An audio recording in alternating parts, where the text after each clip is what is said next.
One of our smarter guys, Patrick, he was on the show here a week or so ago, and he sent some questions, and he wasn't able to make it today to the show. Okay. But I was going to throw some stuff out there. He wanted to know if you could explain from a dev point of view, what are the benefits, and explain the good accounting function, and what are the benefits that it might have, tax benefits, that kind of stuff. Could you explain that? Oh, that's an interesting question. So tax benefits, it obviously depends on what your tax code is, but you can basically stop the clock on your stake. So that's the benefit. So there's no so you don't continue to hemorrhage from the late penalty. You basically set the date of the end of the stake. It's relatively complicated how that happens in code, but essentially when you go to actually end your stake, that's the only way that you can generate your hex, meaning that it just remains burned when you do good accounting, as opposed to ending your stake, where it actually goes through all the computations and then says, okay, here's how much you put in and here's how much you get paid, and then we subtract out your penalty, and then you have a final number and mint the final amount to you. That ought to be a taxable event, depending on your jurisdiction. Mm-hmm. I think in the U.S. that will be the taxable event. Good accounting really just puts a marker on your stake and says, basically stop on this day, and so then it just stops. Like the time keeps going forward, and you can do the end stake at any time in the future, and it will notice that you put this flag in a particular day and say, oh, okay, so we're going to calculate as if you had stopped on that day instead of whatever day it is today. So that's the benefit of the good accounting function, is that you can defer earnings or help a buddy out if they lost their keys or misplaced their steel token thing with their seed words in it. Now, that brings a question up for me. Now, you said, or help a buddy out. Why is the function available to anybody other than, hey, I need some help. I can't get to a computer. I don't have a computer. I'm in jail. They're dead, whatever. Other than some of those reasons, why is that function available to anybody? And I mean, I hate to put this out there, but let's just say there's a humongous stake sitting there and it's dwindling down, and somebody just comes in and hits that function just to stop it, because that's going to all the stakers. It is. So there's this might be more technical than you meant to ask. Okay. So everything's more technical than I mean to ask. Well, yeah, like I said, it's deceptively simple. It sounds like, well, why would you do that? Let that guy bleed out. But wait. So when you start a stake, shares are issued to the stake. So stakes are entities. Let's just think of those as entities. They're associated with your address, so you can control them, but they exist in data within the contract.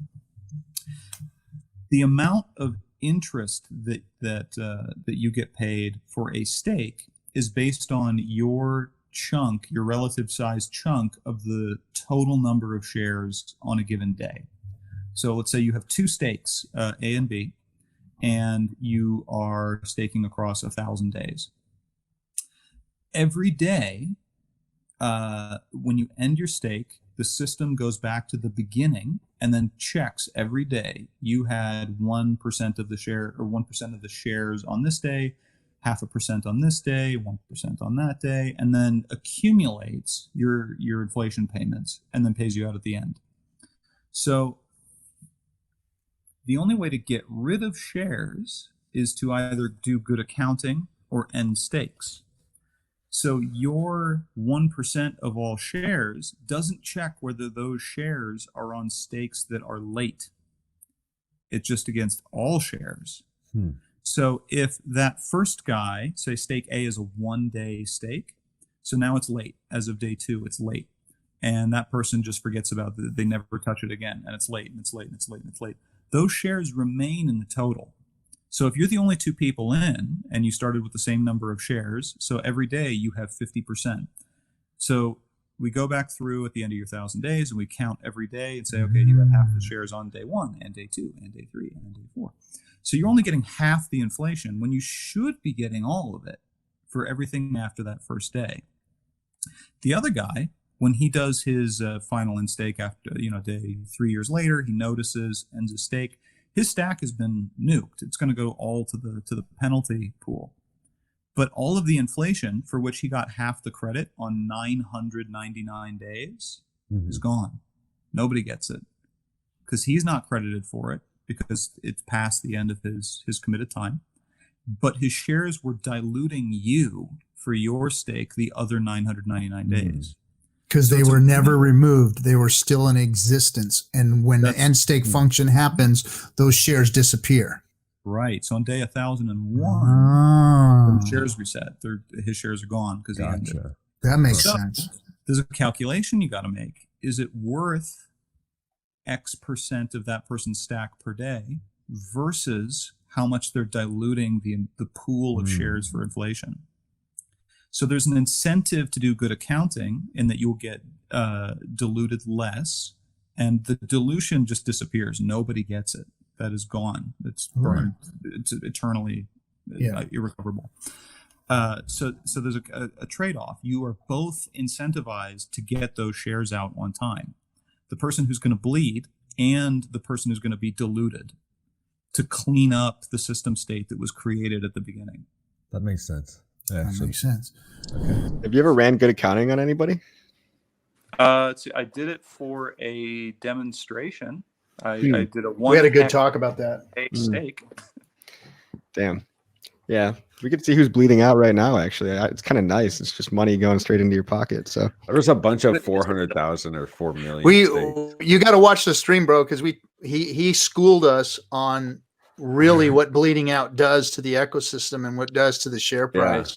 Yeah. So we all have we're thinking, but we might be thinking in the wrong direction when it comes to bleeding out. Well, in game theory, right? You want to think from a greedy perspective, right? It's all about you. What's best for you.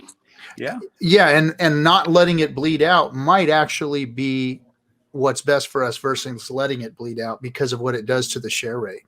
Yeah. Oh, interesting. Yeah, I haven't thought about that. Just watch the whole hour and a half. Yeah, we don't want to rehash it again, but I'd like to hear your thoughts on that and see what, let you geek on it. Because once you start geeking on something, man, you get into it and go, Well, I'll just give you the 30-second version. So the 30-second version is if a stake remains and is bleeding out, its shares are still active. So it's being credited with its share percentage of daily inflation. And if that's substantial enough, say there's only 2 stakes in the system and you each have half, then your stake that's active is getting basically discounted half the inflation for some dead stake that's never going to get paid. So yeah, they're bleeding out, but they're also siphoning half your daily pay. Yeah, the shares. I didn't realize the shares. So isn't that one more reason to not run it on them? No. Because if you don't run it on them, then when you end your stake, the system's going to go back and say, okay, you had half the shares on this day and this day and this day and this day. But it's not checking that the other half of the shares are never going to get paid out because they're penalty days. It's like diluting your shares, pretty much. Yeah, so it's still diluting for that day. Yeah. Days that you when they actually don't exist, but they do still exist. So they're and running it diluting your shares out of the system. Yeah. Out of the they don't remove. Yep. Yeah. Exactly. And how much that affects it is kind of what's really relevant. I mean, it's what's more beneficial, the bleed or the share rate. And to get 100%, they have to be in for 100 weeks, right? So they're going to bleed 100 weeks of diluting your inflation payments. And that's where it could rack up. More shit to think about. There's a trade-off, right? Is there some kind of break even? Where's my crayon? The other grenade that it sort of threw out there is, but on the flip side, if you care about inflation and you want to keep inflation rate low, they will never be paid for those days. So that is inflation that never gets minted because they're penalty days. So it's essentially diluting the total possible inflation. We got a question for you, Kyle. since we're talking about I this. build a simulator that tells you when running good accounting makes sense. That's a great question. That's a really good question. That would be very hard to do because of the dynamic nature of the system, meaning that the answer could change from day to day. So on day, pick a day. On that day, there may be enough unstaked that you and the dead stake make up enough of the inflation pool that it makes sense to kick them out because they're siphoning too much value. But then, let's say 2 days later, a bunch more people stake, and now you don't make up as substantial a portion of the inflation payments. So now it's actually more valuable to you to let that person hemorrhage for a day. And once you do good accounting, you can't take it back. Can't take it back. Yeah, so you have to make the decision once. So it's going to be either an estimator, not necessarily a simulator. So you could estimate, given some parameters, I think that staking is stable, or I think that it will only change by X amount. Yeah. What is the likelihood that it's better to do, good account or not? Be blackjack against the house is what it is.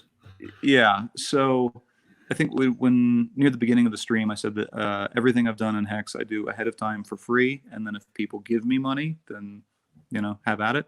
I don't want to build that for free or for money. All right, let me throw this up there just because the man himself is saying it. It says, thus believe put the first one up there first. He said it twice. He said a first part of that. RG3. Oh, did I miss it? Yeah, it's up to You only dilute your inflation by the amount it was going to earn. However, they lose 100% of their stack. So if their payout was lower than their total stack, less than 100% ROI. Let's bleed likely. Yeah, there you go. Okay. And he said that just to preface it, he said it's just actually napkin math that he did on that. So, yeah, it's hard. You couldn't give a definitive answer because again, it depends on behavior. And that's what a lot of things in Hex are. Is you can't really do all the math. You know the basic parameters. Everybody always wants us to tell us what we think what's going to happen, and by the big payday, it's like, dude, right? I didn't see what half a penny already, so I don't know about close to the big payday. So Richard must have blew up our viewers because we just went up to like 140 something viewers. So I've given this. There's actually a game theory problem called the El Ferrol bar problem, and the crux of it is there's a bar in town. And if 40% of the town shows up at the bar, they all have a good time. And the people who stayed home have a lame time. But if more than 45% of people show up at the bar is too crowded and it's not fun. And the people who stayed home had more fun.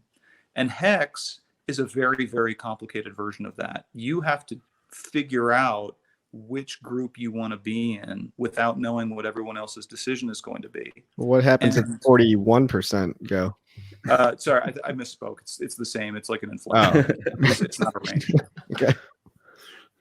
Thank you. Good catch. I don't know. There's some caveat, like then it really gets lit. Then it's lit. AF. Right. Yeah, exactly. The AF. EAF. That's so what happens at the end? What were you like? So at 45%. So that's a game theoretic problem that's well known, and it's Hex is sort of analogous to that. That you have to decide what you're going to do based on what you think other people are going to do, assuming you're trying to optimize that behavior or your outcome. And if you guess right, then you have a better time than the people that you predicted their behavior correctly. But if you guess wrong, then they have a better time. And you don't really control their behavior. You can only control what you do and what you think others are going to do.